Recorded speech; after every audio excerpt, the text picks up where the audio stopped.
And onward to progress we surely will. Because now, more than ever, we must show discipline, tolerance, and production to build a strong and better nation. I say that is the main foundation. So come let us work hand in hand, because this is our land. Come my brother, come my sister, and let us build a nation together.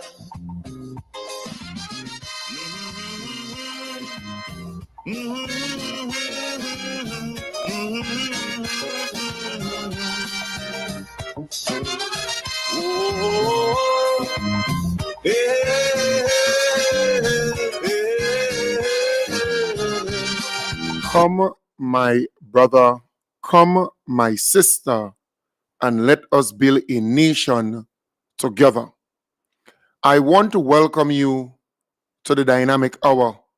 Again, we have this opportunity to engage in a meaningful discussion, conversation using radio and social media. I want to encourage those on Facebook and YouTube to do the usual thing: share the live. Sharing is caring. You may underestimate you sharing and how many people you can get to listen in, to be a part of the conversation, how you can help more people to discover the program by you sharing the live. I want to start off by saying I was under the weather a bit, a little flu-like symptom, a little hoarseness. So I decided not to do the program, to force my voice on Sunday and Monday. But we have to continue the journey. We have to continue the mission. So I am on this morning and we will continue. Right? Thankfully, I improved quite quickly. But nowadays, it's flu, cold, throughout not only Grenada, but all around the world. So it's nothing unique, it's nothing special. I try not to post those kind of stuff while a number of people will be kind of looking and want to know what is happening. I try to, not cause you to panic or to be concerned over trivial things, small matters. That is why I don't come on Facebook posting and telling you, well, look, I have the cold or I have the flu or whatever. I don't do that. Some people will speculate, some people will be concerned, some will call, some will reach out. That, it's kind of normal. But I'm good. And just like so many other people, from time to time, we will get the flu, we will get the cold from time to time.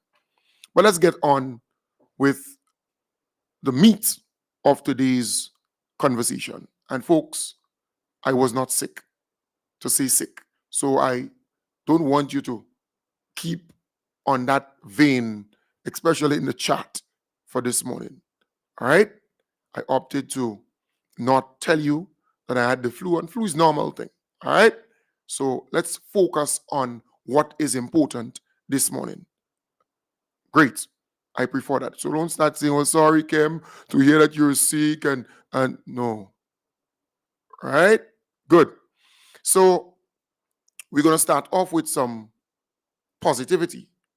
And I will start off with that piece from our beloved Prime Minister. And that piece speaks to being positive, remaining focused, understanding the mission, and looking out for one another. I think that piece is a really good piece to start off with this morning. Being positive. Our citizens, I want to thank them for the faith they've placed in me and the National Democratic Congress administration over the last 2.5 years. I want to thank them for the tremendous support the prayers, the encouragement, and the criticism, because they have to hold us accountable, and in areas where we can do better, point that out to us. We commit to doing just that. But I also want to encourage us to be kinder to each other, to speak in more positive and uplifting terms. I sometimes, when I occasionally glance through social media and so on, it's sometimes quite disappointing to see the sort of race to the barrel, negative sort of rhetoric that's always there, that frankly creates mental illness in people. That's not an attractive world, and we need to live in a real world and engage with each other, and you'd find that there's a lot more happiness, a lot more hope, and a lot more prospects for a brighter future in each other, not always on social media. And that's why I'm saying, if we adopt a neighbor by simply looking out for the person next to us, it might be a child, it might be a senior citizen, we will make each other's lives a lot easier, a lot happier, and we will make our communities a lot easier, a lot happier, and we'll be able to really move greater forward. So, I really look forward to this year. I think it will be an exciting year. We certainly have a lot that we need to work on, but the spirit of unity is still very much important. And I think once we keep that in mind, we should have an exciting and fun-filled year. No major natural or geopolitical shocks. But if we do have that, then I'm sure the powers of our prayer warriors will assist us in navigating this through. Yes, so that's a very good note to start off on this morning. Remaining positive, understanding that there will be negativity all around us. The opposition in particular, that is what they live on. They thrive on that negativity, criticizing, condemning. Yes, it's all cool to condemn and criticize, but it's also more important to put forward solutions, to put forward solid recommendations to make things better, and to help in any way that you can. Because remember, the opposition MPs, they're collecting $10,000 every month as constituency allowance. But what really are they doing with it? Are they stockpiling it for something, or they're assisting that person who comes to them with a need? Because they're all out there condemning, criticizing, and complaining.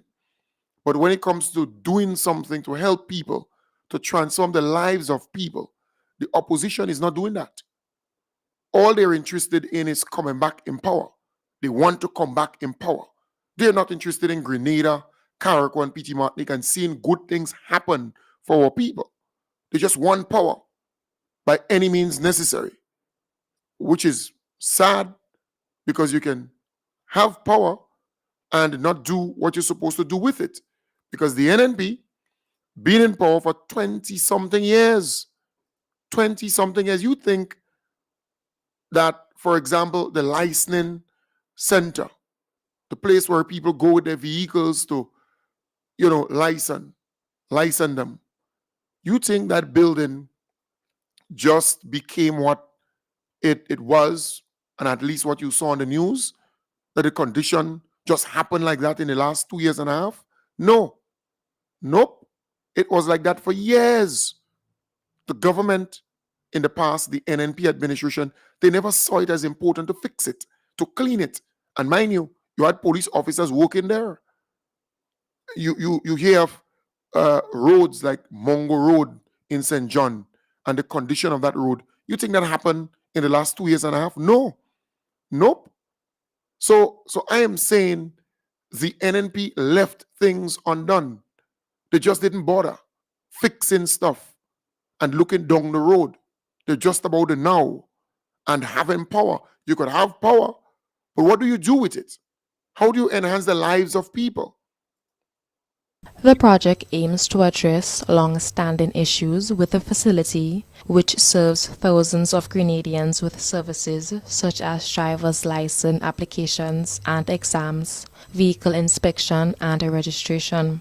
The renovation includes extensive cleaning, structural repairs, improved seating arrangements, and upgrades to accommodate digital services. Minister for Mobilization, Implementation and Transformation, Honorable Andy Williams, highlighted the importance of the project. We plan to expand the services of the license center and so in that area.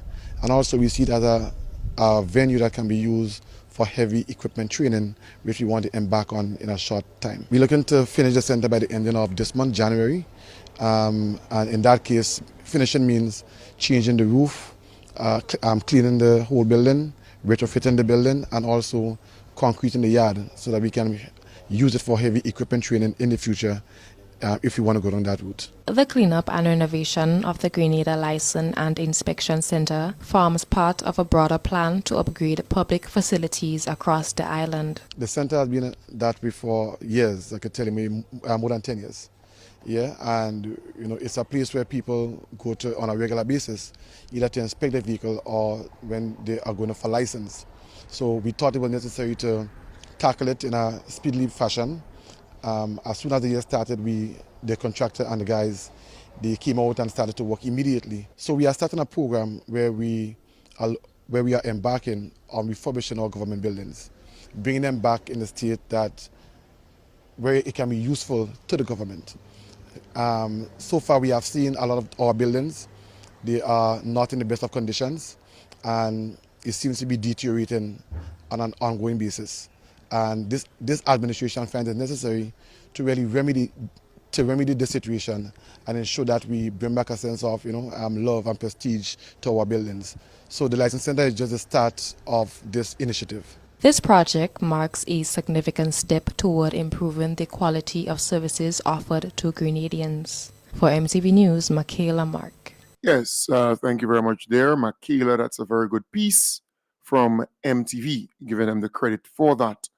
But folks, you look at, well, for those on Facebook and YouTube, those on the radio, you can only hear. But the folks on Facebook and YouTube, they can see this building was in that condition while you had police officers working there. Yeah, eventually they decided to go to the stadium and go to other venues, but that's the main area for licensing. The NNP left it abandoned, like they did with so many other buildings, so many other facilities. But they want to rescue, and you hear them talking about they want to rescue Grenada, and you ask yourself, but what they really want to rescue? Because you were there. You were there for 23 years and a half. What did you do to enhance, to build? Many of the roads that you see, in terrible condition, potholes and different things like that, that's the same area they've been patching for all the years. The NNP was in power. They never thought of resurfacing the entire area. They patch. So you hear people complaining, well, the road bad and this hole there and this hole there. That's where the holes were for years. So they would patch and tutus, rain falls, and it's back again. Not entire areas. They were not resurfacing entire areas. And we saw that for many, many years. They were not fixing anything, building drains and so on the side of the roads. So this thing, we need to take a good look at it, because there are some people who believe that the NDC could fix all of these things immediately, overnight. So they call on the NDC to fix this and fix that and fix this and fix that. But the NNP, they were in power for 20-something years. And they never fix those things to last. Some of the buildings, they just abandon it and move somewhere else and rent somewhere else and operate it somewhere else. Remember how long the NNP spoke about the new police headquarters? Since in 2013, somewhere down there, 2013, 2018. And we never saw them do anything to get the new police headquarters. The NDC came into power, and within no time, you have a police headquarters. the NDC came into power and they fixed the St. Paul's police station. They are now attempting to fix the Grenville police station, and I think it's a complete structure. They building either complete or they recondition it. They're reconditioning it to such a place where you can say it's almost new.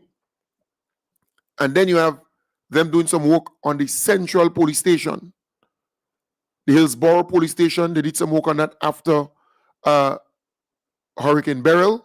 If you go into Carriacou and you look at the police station, it's like brand new. So the NDC has to come and fix all this mess, right? They have to do everything because the NNP, they were in power and they were not thinking down the road.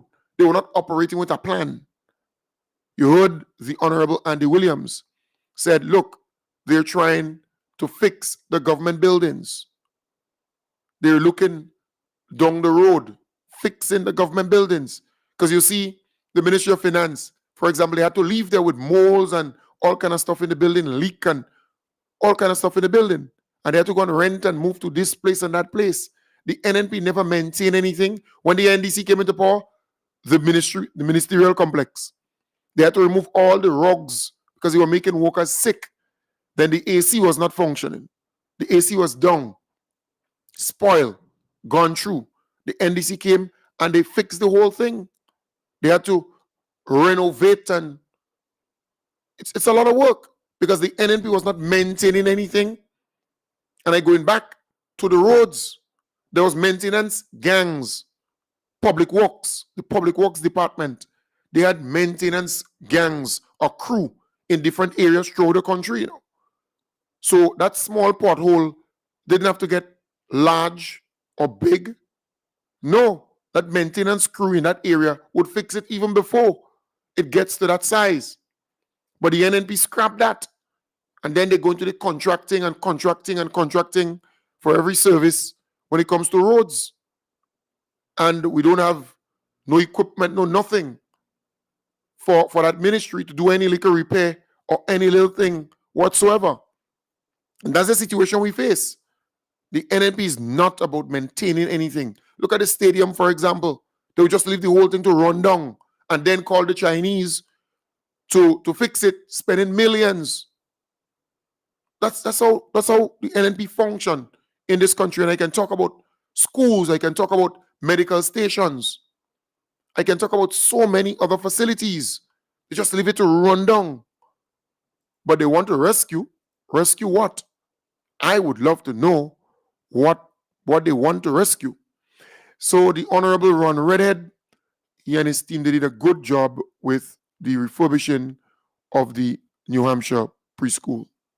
The Government of Grenada and the OECS Program for Educational Advancement and Relevant Learning, OECS Pearl, handed over the newly refurbished New Hampshire preschool earlier this week. Government constructed a brand new cafeteria at a cost of $300,000 EC dollars, while the OECS Pearl refurbished and procured resources for the preschool at $155,000 EC dollars. More in this Sarana Mitchell report. The newly refurbished New Hampshire preschool has the capacity to hold at least 50 students. It is one of 5 preschools being refurbished as part of collaboration between the Government of Grenada and the Organization of Eastern Caribbean States Program for Educational Advancement and Relevant Learning, OECS Pearl. Today, this preschool stands as a testament to our shared commitment, the OECS Pearl and the Government of Grenada. It has been, this school, New Hampshire Preschool, has been upgraded with improved classrooms, appropriate learning materials for the implementation of the high school curriculum, outdoor play area, there is now a space for outdoor play, the lunchroom, the additional kitchen, all designed to create a safe and stimulating environment for learning. That's Deputy Chief Education Officer in the Early Childhood Education Unit in the Ministry of Education, Dr. Charmaine Christopher. Minister for Education, Senator the Honorable David Andrew, states that the preschool is an investment in the future of the country. This almost $500,000 project was jointly borne by the government and the OECS Pearl is a drop in the bucket. It's not too much given the impact it can have on our society. No investment in our nation's children, in our future, in our society's well-being is too much. So this is not just a $500,000 project. This is not just a joint $500,000 spend that we can boast about and say, oh, almost $500,000, $500,000 was spent in renovating a school, and we can talk about Pearl, we can talk about the government. But this is more than that. This is strategically an investment in our society, in this community. And we need to understand that. And so there are a few ideas that I want to share with you. One, the more you do for these little children now, the less you would have to do for them in the future. Parliamentary Representative for St. George Northeast, Honorable Ron Redhead, says the newly refurbished New Hampshire preschool is a fulfillment of a campaign promise, and he is extremely appreciative of the work done at the school. The quality of the restoration work at our preschool today truly instills pride and a sense of belonging within this community. It will empower our children to grow into prominent and productive members of society and allow staff and students to collaborate in a comfortable environment to fulfill their responsibilities. As a result, we anticipate that more parents will seek to register their children in this institution in the future. Let's pray for that in God's name. For these reasons, I would like to express my profound gratitude on behalf of my office and the constituency to the Ministries of Education, Infrastructure, Social Development, and the contractor himself for the successful completion of this wonderful project. Additionally, we thank the OECS Pearl, Program for Education Advancement and Relevant Learning, for partly funding this initiative, which we know would not have been possible without their financial support. The parliamentary representative also shared that he has organized with local health and safety company Bethel and Associates to install fire extinguishers at the school. No one was happier to see the transformation of the New Hampshire preschool than the founder, Louise Alexander Thomas, who is affectionately known in the community as Teacher Louise. She started the school almost 50 years ago. The new school is very appreciated to me. I'm happy for it. And I am saying inside of me, I'm sorry it wasn't in my days. Her daughter, who is Deputy Chief Education Officer of the Testing and Examinations Unit at the Ministry of Education and is a member of the community, Diana Mitchell-Gooding, was also a student at the preschool. I would say to the community, cherish this school. Work with the teachers. Send your children here. Encourage the children to be good students, no matter how small they are. Work, as I said, with the teachers. Attend the PTA meetings. Observe what is happening. And encourage the teachers. Do not fight with them. Build good relationships with them. It is all for the benefit of your children. OECS Pearl Country Coordinator Dr. Astra McKenzie hopes that more parents in the community will utilize the newly refurbished preschool. I am so ecstatic with the transformation that has taken place here. If you knew what this place looked like before, let's take downstairs for instance. We're just talking about pillars and earth. And now we have a full cafeteria, washroom, kitchen. It is so conducive for learning, for students here. The biggest thing for me though is that now is an opportunity for us to have those children who want to leave Willis and go to school elsewhere, other preschools, come to New Hampshire preschool. We wanted to come back. Community resident Sonjay Bartholomew, whose children attended the New Hampshire preschool, praised the refurbished building and hopes to see more children at the school. Well, one of the things also that I've noticed is over the years that the numbers of the students started to dwindle. You know, I do not know the real reason for that, if it's because of some of the same things I mentioned previously.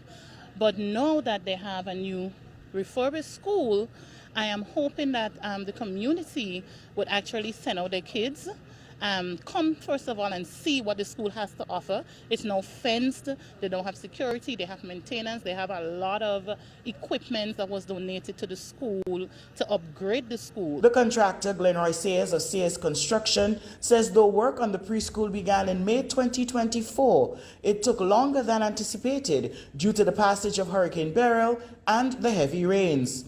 Of the over 20 workers on the project, about 12 were from the New Hampshire community. Well, the project is good for the community. It's our big facelift, you know. To how it work, to where we bring it, is a milestone, you know. So we have to give kudos to whoever come up with the idea or fund the project or whatever the case may be. But it's very good for the community. The combined cost of the project is estimated at close to $500,000 Eastern Caribbean dollars. Sarana Mitchell reporting. Yeah, so thank you very much there, Ms. Mitchell, for that piece. A very nice piece, a very positive piece. The Honorable Ron Redhead and his team, they're always at it. In fact, on my social media feed, every time I, look, he's out there doing something for his constituency. So I really want to applaud the Honorable Ron Redhead and his team for a fantastic job. You're doing a really good job for St. George Northeast. That school is right now a modern facility. So they're encouraging the parents of New Hampshire, Willis, to please send your kids to the school, because over time, the numbers dwindled, because, the facility was not conducive or not where it's supposed to be. But now they fix it, they modernize it. It's a good opportunity to get your kids back there. It will cost you cheaper because it's really in the community. You don't have to pay a bus. You don't have to worry about anything where that is concerned. The NDC is focused. The NDC is focused, and they are doing what ought to be done to better the lives of our people, the living standard and condition of our people. The NNP will be out there still telling you that nothing is being done. They will still attack the Honorable Ron Redhead. They will still attack the NDC. That's how they function. The NNP is all about that attacking verbally, of course, and criticizing and condemning. They have all kind of bad things to say. But when it comes to solutions, when it comes to acknowledging good things and applauding good things, they will not do that. And as our beloved Prime Minister said, when you become so negative, it takes a toll on you mentally. It causes mental illness. Every time they speak, it's some kind of negativity. All right? And then you hear them talk about they launching a new PR campaign. To do what? What? Tell me what the NNP could do that they had the opportunity to do and they didn't do, and they could do now. So you want to launch a new PR campaign to do what? To promote Grenada? To talk about the good things that are happening in Grenada? No, they are not about that. They're launching a PR campaign to attack, to condemn, to criticize. They could see nothing good in this place. In other words, it's like in the biblical days, they would tell you nothing good comes from Jerusalem, right? Even if we know that Jesus Christ came from there. But a king, many a times, is not welcome in his own kingdom. All right? So positive things are happening for people, and we must acknowledge that. As I was saying earlier, just look at how they left many of the medical stations and so on to just run down the NNP.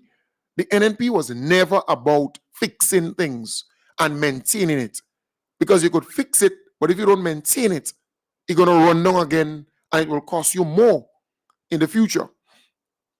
They never focused on any medical station. I remember the Honorable Ron Redhead did some work on the Good Hope Medical Station right within my community, and I felt proud because my children, they use that facility, and you have some really good nurses operating from that facility. the Good Hope Medical Station. Residents of Good Hope and surrounding areas now have access to an improved health facility following 4 months of renovations to upgrade the infrastructure. At the handover ceremony on Wednesday, Health and Wellness Minister Senator Jonathan Lackrett said the renovation is part of government's mandate to improve access to health care at the community level.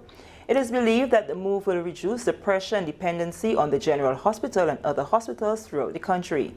Senator Lackrett says government's health mandate includes the development of human resources and facilities to boost sustainable primary health care services. He underscored the significance of community health facilities in the process of integrating primary health services. I don't want us to underestimate or undervalue the importance of these medical stations within communities, especially as it relates to the integration of primary healthcare services that are offered at these medical stations.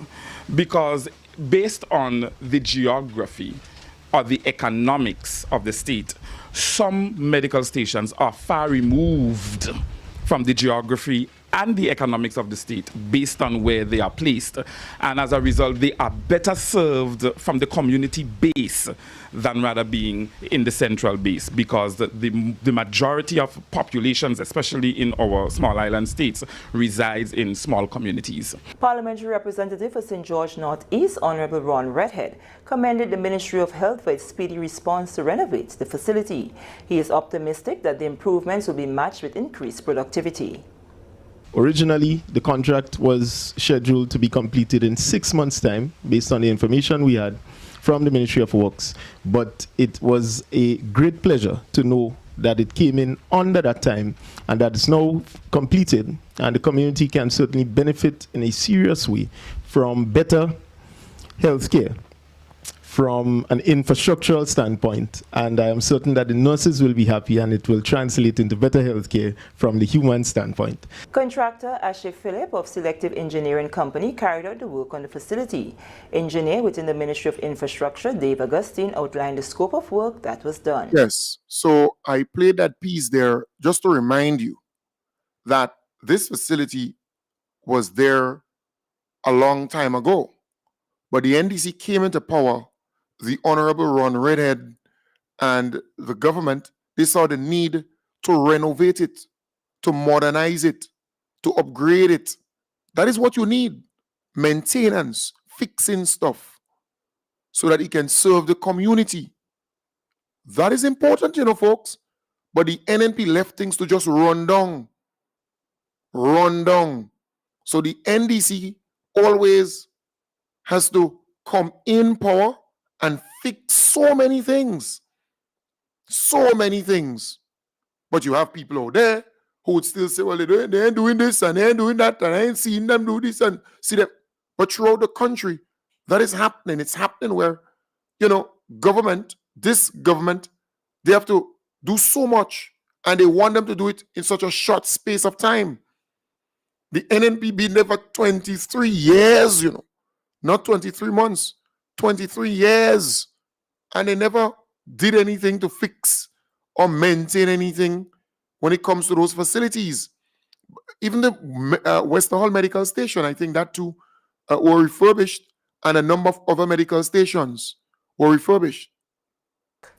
The government of Grenada has restated its commitment to ensure that health is a prioritized sector. The latest commitment was made by Honorable Adrian Thomas, who spoke on behalf of Prime Minister Honorable Deacon Mitchell during the recommissioning of the newly renovated medical station in Westerhall on Wednesday. Prime Minister Mitchell was in St. Lucia as a special guest to celebrate that country's 44th anniversary of independence. This administration believes in putting people first. And many of you all following the budget debates are quite aware that education, health, and agriculture were the three main sectors that the government will be concentrating on. And therefore, the Grenadian populace appreciated that. And therefore, they're looking forward to ensure that health is given the kind of attention. Obviously, The slogan goes well, but health is wealth. And if we're not in a position to take care of our people, we could work hard with the kind of infrastructure we putting in this country, the education system we are planning, the investment we are putting in agriculture. If your people are not well, all this work will go in vain. As of Thursday, February 23rd, residents of Westerhall and surrounding areas will be able to access medical services at the newly recommissioned medical station following work done by contractor Kelly Klein. Over a 3-month period, they receive medical care at the St. David and Woburn Health Centers, while renovations and upgrades were done on the facility. Minister for Health, Wellness and Religious Affairs, Senator Honorable Jonathan Lacrette, reflected on the experiences he had with his father, who faced health challenges. He said, based on this premise, he strives to ensure that his administration places priority on health care. Yes. So I played those 2 pieces there just to remind you that the NDC always has to come in government and fix all of these things. And people tend to forget over time. Look at the amount of schools that the NDC is now building, right? You have one at Pearls, that's the Grenada Christian Academy that has been constructed. Then they're looking to start the Grenville, the Anglican school in Grenville. Then they also have, I think, 2 in St. David. I think it's 2 in St. David. The primary and the secondary, I think so. All right. I know about the secondary. I think the primary, 2. I stand to be corrected there. And there's another school that they're going to construct. And then you have the other schools that they have refurbished, renovated, reconditioned, modernized. So a lot is happening. The medical stations, police stations, schools, the licensing department, and other facilities. The NDC has to come and fix it and renovate it and modernize it and expand on it. And look at the NDC administration, they're putting solar lights throughout the country. This morning, a gentleman said he felt proud that a particular area that always in darkness and people were scared to pass there, particularly women and so on, for the security and so, it's lit. You can see, you can pass there safely. That is what you want in a society. I remember our beloved Prime Minister, the most Honorable Deacon Mitchell, saying, look, he came, he met a particular project under the NNP, on the books. And he said, no, you have residents in that area. You cannot just build the road back the same size and the same way it was. You got to widen it. You have to put sidewalks to protect the people in the community so they can walk safely and feel safe in that area. So you have a visionary leader, one who looking down the road. That is what you need in any country. And I'm proud. I'm proud of the NDC administration. I heard the PS in DPA, Ms. Marshall, speaking about the engagement, the new plan. And I felt good because the NDC did not wait and focus on all the negativity coming from the NNP about hold it back and go back to this and go back to that. And no, they went forward because it was good for the workers. And they passed the new pension plan, and they continue to engage the workers to hear from them how they feel and what they think can happen to enhance it. Prime Minister Honorable Deacon Mitchell, alongside the Department of Public Administration, held a crucial meeting at the Trade Center Annex on Wednesday to update public officers on the new contributory pension scheme. This move comes after the passing of the Pension Fund Bill 2025, which was approved by both Houses of Parliament and took effect on January 1st. Permanent Secretary at the Department of Public Administration, Lindona Hilaire Marshall, spoke with MTV News on Thursday on the importance of the session, highlighting the opportunity for officers to voice concerns and receive clarity regarding the changes. We've been, engaging with them all year, last year, but we just think now that the bill was officially passed and now we have the act in place, the pension plan is now in effect from January 1st. Let us hear from them what are the final things, some of the lingering issues they may have that we may need to clarify, and to just walk them through the expectations with regards to the deductions, the management of the plan, and all the registration process and all of that, so people feel comfortable knowing what to expect and how to navigate through this new pension plan that is now in effect. She noted that while feedback has generally been positive, security concerns and the possibility of a change in administration were among the concerns raised, particularly with the opposition's stance on the pension bill. I think people were very satisfied with the new initiative.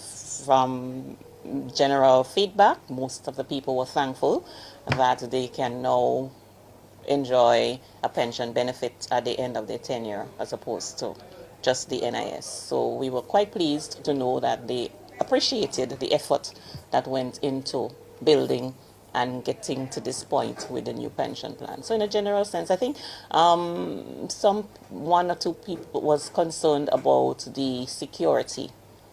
I mean, don't know how much of a guarantee we can give for the security of anything in life, because we know tomorrow we could walk down and things can change. But and somebody did raise the question about if administration changes and the other administration does not want, how, these kind of things. I mean, some of the things you cannot give a definitive answer to, because it is the reality of just life and some of the decisions that people who are in authority have to make. Marshall also provided an update on the regularization exercise, stating that some issues still need to be addressed before the final number of unestablished workers can be confirmed. Yes, so, and we're still working through validating figures, and that is the biggest headache we have with the regularization and the pension.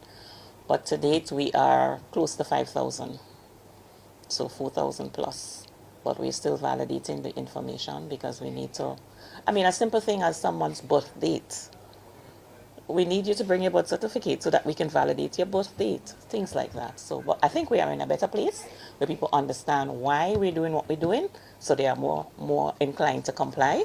So we're trusting that by April, we should have a clean slate of the data. So we're in a better position to see exactly what the figures look like. But from what we've validated so far, it's over 4,000 people. She added that the pension deduction will be applied at the end of January instead of the first bi-monthly period, with subsequent deductions to follow on a bi-monthly basis. For MTV News, Troy Gill. Yes, thank you very much, Troy Gill, and MTV News there for that piece. And I must give kudos to PS Marshall, because if it was not for PS Marshall ability to communicate in a very simple way and to explain things and to bring it across to the workers, by now the unions would have been out there, right, dominating the airways and spreading misinformation about this whole new pension plan. You realize the unions, they've gotten very quiet because PS Marshall and her team, they're doing a fantastic job. They're tactical, and her level of communication, her skills in terms of communicating the message, that is key. And because of that, and of course, the most honorable Deacon Mitchell being able, as the great orator, to explain certain things and to let people understand what is in it for them and how they will benefit over time. I think that caused the union, some of the union leaders, to be very, not just calm, but to go back in their hole, because this government is a caring government. This government is a people-friendly government. This government is a worker-friendly government. right? They care about workers, and we are seeing it every single day. So I want to applaud P.S. Marshall. You're doing a fantastic job. Continue doing what you're doing to get that message out there that it's not just about one person, but it's about the future of Grenada, Carriacou, and PT Martinique. It's about the future of this country. It has to be sustainable. It has to be long lasting. It has to be something that we can look at surviving the next 50 to 100 years or more. So it has to be well organized, well put. And this pension plan will turn things around for workers. So you're talking about 4,000 plus workers, unestablished, who will benefit from this pension plan, right? When they retire, they will get a pension from the employer and they would get the pension from NIS. When you join two of them together, then they would get almost the amount of money that they were working for the rest of their life, right? Every single month, they will get that kind of money. So it's good all wrong for the workers. And remember, the 4,500 plus workers who are unestablished and who will fall on this pension plan and who will benefit, they come from families. They come from homes. Just as the 500 and something people, workers who retired and they got their pension and their gratuity, they came from homes, 500 and something homes. And they benefited from the government paying out the pension. So we're talking about families being impacted. And we have to start thinking in that light. The public officers who will benefit, they come from different communities. So don't believe that they only, because the ministerial complex is in town and government departments is in town or St. George, it means that the people who are working are only from this area. No. You have government workers who come from different communities throughout Grenada, Carriacou, and PT Martinique, and they come from families too. And if they're happy, then their family will be happy. Everything cannot be done at once. The government doesn't print money. They have to collect taxes. They have to collect revenues. They have to do creative things to generate that. And that is why the NNP constantly condemn and criticize the IMA, right? I think it used to be the CBI program, but now I think it's Investment Migration Agency. I think that is what it falls under, the CBI program. And they are doing well.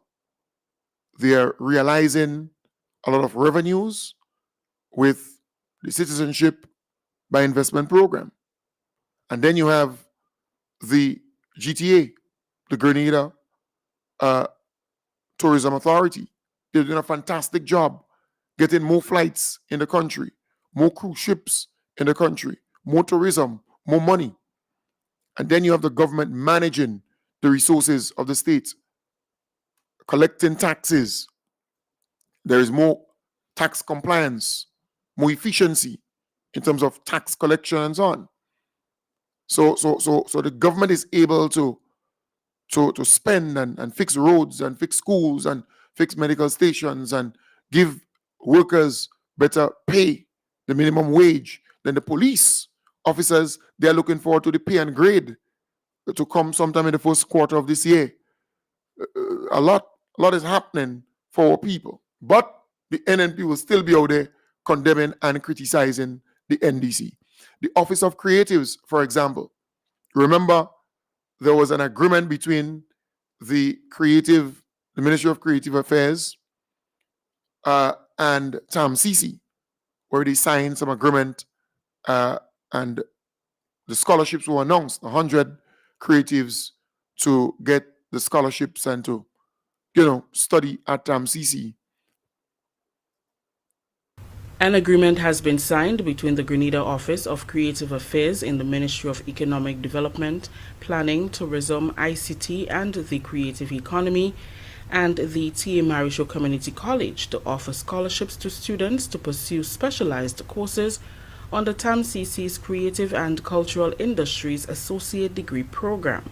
It was one of the recommendations made in May of this year at Unleash, Grenada's premier cultural and creative industries conference, which was held at the Radisson Resort. The agreement, which was signed by Minister for Education, Youth, Sports and Culture, Honorable David Andrew, and Mr. Ronald Brunton, principal of the college, paves the way for students to pursue courses in areas like Introduction to Entertainment Law, Introduction to Entrepreneurship for Creative Industries, and Digital Media, among others. Right, so that agreement was signed, and then we saw only recently the completion, and they had an award ceremony, highlighting, showcasing, awarding the first cohort of creatives who did the course. And I want to commend them. I want to applaud them for that. In other words, they're not just saying stuff, but when they announce certain partnerships and what they would do, they're actually doing it. Because remember, the creative industry was never a thing under the NNP. The NNP never saw the Office of Creatives or creatives in the country. Well, there was no office in the first case, right? The NDC came in and there's an Office of Creatives or Creative Affairs, right? But the NNP never saw the need to invest in the creative economy. They just saw the folks in that sector as doing a hustle, doing a gig. So a number of them completed the course.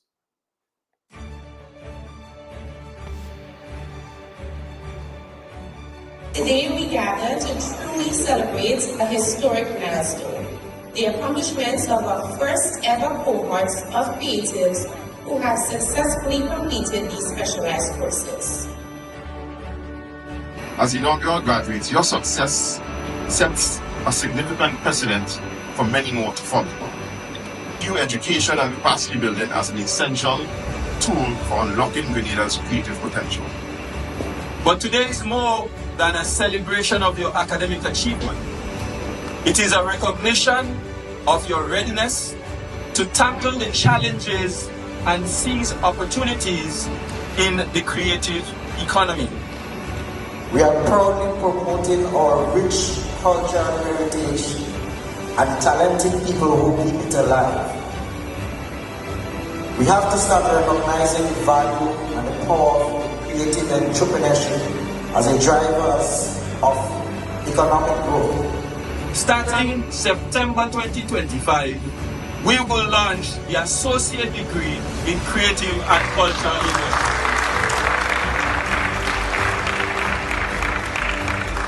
They have been a catalyst for growth, inspiration, and connection. I look forward to applying these experiences as I continue my journey in the creative world. Thank you for being part of this incredible experience, and I'm looking forward hungry for more. I want to say thank you to the Office of Creative Affairs and also the collaborator TAMCC for allowing us to be part of those courses and to equip us so that we can be better able to perform our duties for customers and for Grenada as a whole.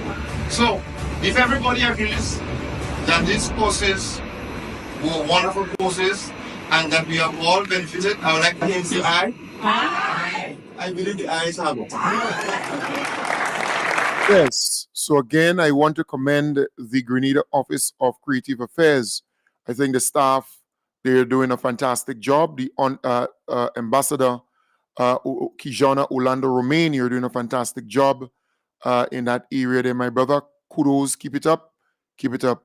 A lot is happening for the creatives. Remember, they also have a grant funding or a loan that he can, some money that he can access in the Grenada Development Bank. I remember seeing a piece on that, all right, where they can actually access that for the businesses and so on. Some support fund funding to support their businesses. One Grenadian creative is applauding the government of Grenada's Office of Creative Affairs and the Grenada Development Bank for the initiative. Damian Jacob, founder and owner of DCJ Photography, is one of the Business Development Fund's successful participants. Jacob's journey in photography began in 2012 and focuses on portraits, landscapes, and videos for any event. He described the application process as easy and detailed how the fund is a great investment for his business. Actually, the process was very easy. I was shocked. I mean, I've gotten loans before from different financial institutions, and it took some time. There was quite a few, hurdles to jump over. But this new fund, I would say the process is very efficient in terms of getting through compared to other institutions. There's a lot of things they removed, so they made it way easier for creatives, because I know in the past creatives, we complained about getting a lot of trouble from institutions in terms of securing loans. But personally, this has been the easiest for me, and I'm thankful, and I think it's a great initiative, and it would help expand, my creative business in ways that, I think could actually help me and others, because then I employ different people to assist. Jacob encourages other creatives to take advantage of the fund. I would say go for it. It's free money.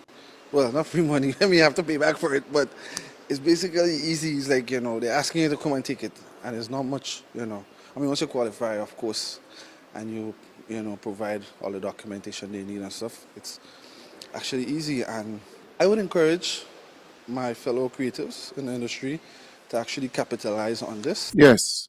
So they did that. So they have a fund available for creatives so they can access loans to build their business, to enhance their business, to expand their business. Because remember, under the NNP, there was no talk, nothing about creatives. They didn't matter under the NNP. It's just now you're seeing those things happening. The NDC gave 100% concession to creatives.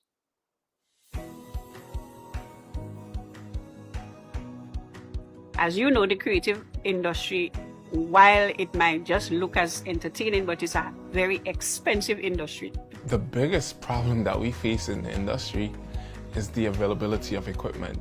Even after you buy them, there's this high cost to get it into the country, especially if it's something big. Some of the biggest challenges that I've faced in the space at the time, really and truly, I mean, most creatives face the same issues of being able to access tools, access knowledge, access resources in a space where some of it doesn't exist.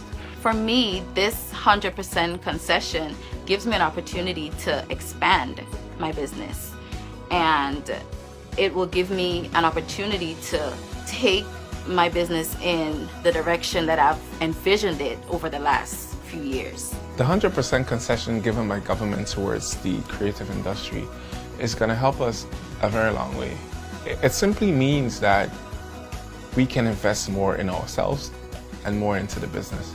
Well, the 100% allows us to level up a little.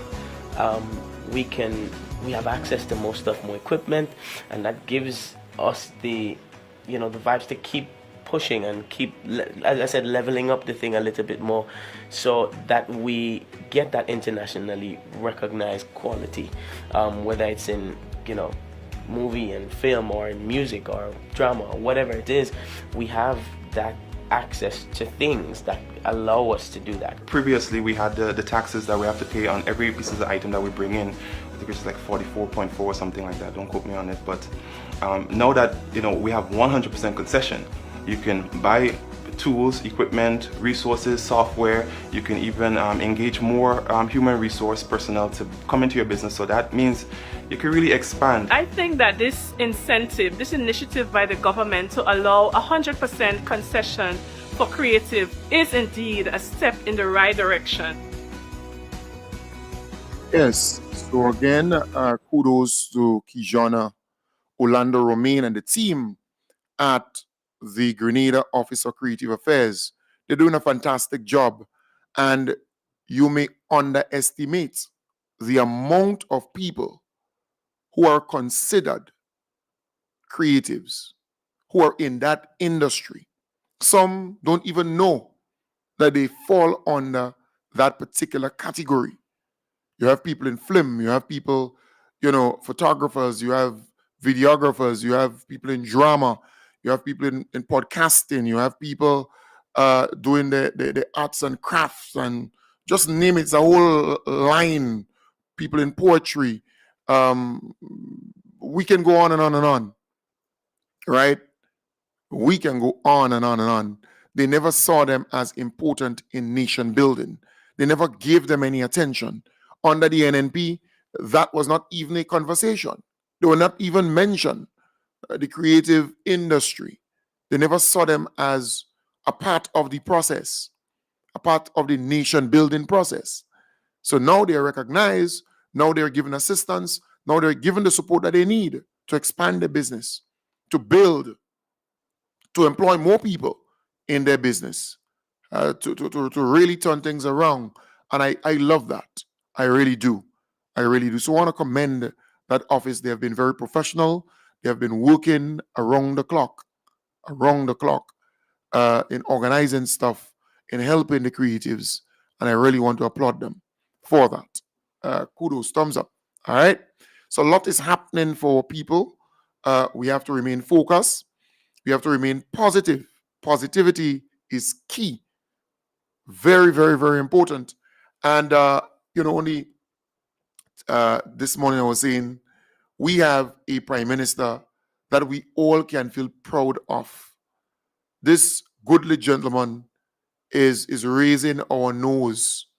As one would say, we never had it so nice. When he goes overseas, he represents Grenada with distinction. And we have to give him his flowers now. Before, we had a person who was ruling this place. When he goes overseas, he was never respected.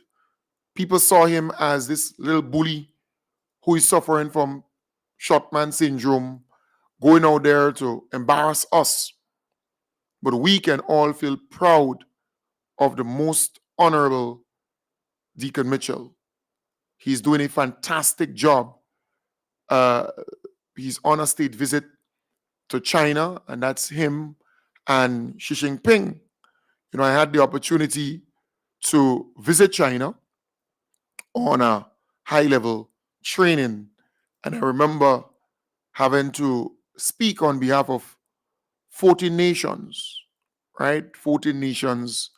I was asked to speak on behalf of them to thank the people and government of the Republic of China for the training and the opportunity back there in China. And Xi Jinping was there.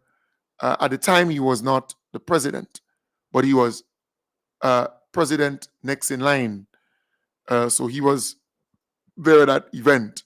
So that there, the most honorable Deacon Mitchell laying a writ in Beijing there. Kudos to you. That's the honorable Joseph Andel signing an agreement with the People's Republic of China, again, to bring benefits to us. And I think that's the Minister of Foreign Affairs there in China. And you see the Honorable Joseph Andel there. You also see the Honorable Lennox Andrews. I think Grenada signed up to about 13 or 14. There's a lot of agreements, with the People's Republic of China. They really represented us well. And that always happens. Always happens when the most honorable Deacon Mitchell and his team go out there. They represent Grenada at their very best. And that is what we wanted years and years ago. We want to be out there representing our country with excellence, right? And I really want to give kudos and thumbs up to the most honorable Deacon Mitchell and his team. They went to China. They engaged the students or Grenadian brothers and sisters who are studying in China. And I know I have a colleague who's actually working in China. I remember he did his master's degree there and he was called back to work in China. All right. Jackim. Jackim. I saw him there. He took a photo with our Prime Minister, and it was really good seeing my colleague there, my schoolmates. So, and then you see the same thing when our Prime Minister went to somewhere else. I think was it Morocco or somewhere in that part, and you have students there. You engage them. Similar thing in the other areas. That is what you want to see. So Grenadians are happier. Grenadians are feeling proud of the moment where we are on the international stage and we're respected. We do not have an arrogant leader. We don't have a dictator. We have somebody who is warm, who is meek, who is mild, who is humble, who has a good energy. You want to be around him. You're happy to be around him. A friend told me they just want to be in his presence. Right? So we have something good going and we have to keep it up. You hear the NNP talking about all kind of nonsense. You think that the NNP TV could go to an international stage and represent Grenada like that? No. We saw what the NNP remote control for the TV did to this country over the 20-something years, right? And then you have the manual, right? The NNP manual, the manual for the TV. So, because the NNP TV is Emlyn Pay. The NNP remote, the remote control for the TV is Keith Mitchell, and the NNP manual for the TV is Gregory Bowen. It's three of the same. But we are proud. And then when our beloved Prime Minister leaves the state, and we have the Honorable Andy Williams, who's doing a fantastic job. His energy level is unmatched. He means well, the Honorable Andy Williams. He wants good for Grenada, Carriacou, and PT Martinique, and he has been doing a fantastic job as acting Prime Minister. Grenada is in good hands. Grenada is in good hands. So when our beloved Prime Minister, the Most Honorable Deacon Mitchell, leaves the state, he appoints an acting Prime Minister. And so far he has been appointing the Honorable Andy Williams. And I can tell you, the Honorable Andy Williams is doing a really, really good job. And we are proud of him. And we want to encourage you, the Honorable Andy Williams. Yes, they would attack you. Yes, they would say all kind of stuff about you. But my brother, press on. Keep doing what you're doing. We are happy with your performance. And everybody in Grenada, once you are sane, once you are logical, once you are real and honest, would admit that you're doing a fantastic job. Grenada is in good hands. Grenada is in good hands. Things are happening throughout the country, but his energy level, his passion for the people. What I love about the Honorable Andy Williams? He's a simple guy. He's like a Geary. He's like a Eric Matthew Geary, right? He doesn't have a doctorate behind his name, but he's a doctor in his own right. The way he operates with people. Yes, he may have a first degree or a master's degree or whatever. I think he was an accountant and that kind of thing, or as whatever area. But what I love about him is that he's relatable. You can connect, you can relate to him, you can speak to him, you can approach him, you can, he's accessible, he's just that kind of personality. He's a simple guy. You would always find you have some MPs, some ministers who are kind of bougie, who are kind of up here, but the Honorable Andy Williams is down here. Simple guy, but he has always been that way, knowing how to deal with people, knowing how to embrace people. And that is what you want to see in any country. So Grenada is in good hands. Grenada is in good hands. Folks, I want to thank you very much for being a part of the program this morning. As I told you, I was under the weather and still under the weather somewhat. So many people have the flu and the cold and so on, and you would get that from time to time, but we have to press on. We have to keep doing what we have to do, what we must do to keep things going. All right. Just saying again, I'm back. Break, Sunday, no program. Monday, no program. So that's just about 3 programs. And remember, I do 2 programs per day. So I'll be back tonight in the hub. I do 2 programs per day. Unlike other people, they do 1 or 1 per week. We're talking about me doing 2, 4, 6, 8, 9, 10 programs from Sunday to Friday. 10 programs per week, going on that journey, engaging you meaningfully. So again, we have to continue to do what we must do. All right? But there's a lot of people with the flu, a lot of people with the cold. But for me, thankfully, it didn't last on me too long, right? Because I take my vitamins, I exercise, I, use the little local hub. I do what I must do from time to time. In the morning, you drink a nice little lemongrass tea. Maybe you put a little moringa in it too, and you just, mellow it even better than the tea bags, or maybe a little clove or cinnamon, right? Well, with the leaf, with the bush, you gotta draw it and not boil it. But with the clove and the cinnamon, you can boil that. That is what you're supposed to. You boil it, and things will be all okay. It tastes good without sugar and so on, and you feel good. You feel good. All right. We have a lot of local stuff here, the big time as we call it, and so on. There's so many things we have that we can use here in Grenada, Carriacou, and PT Martinique. So I want to wish you all the best. I want to thank those who shared the program. And it's so important to share the program, because when you share the program, more people will discover the program. It's all good to view, to follow me, but when you share the program, more people get to discover it. More people get to hear about the positive things that are happening in Grenada, Carriacou, and PT Martinique. That is what we have to continue to do. Share it.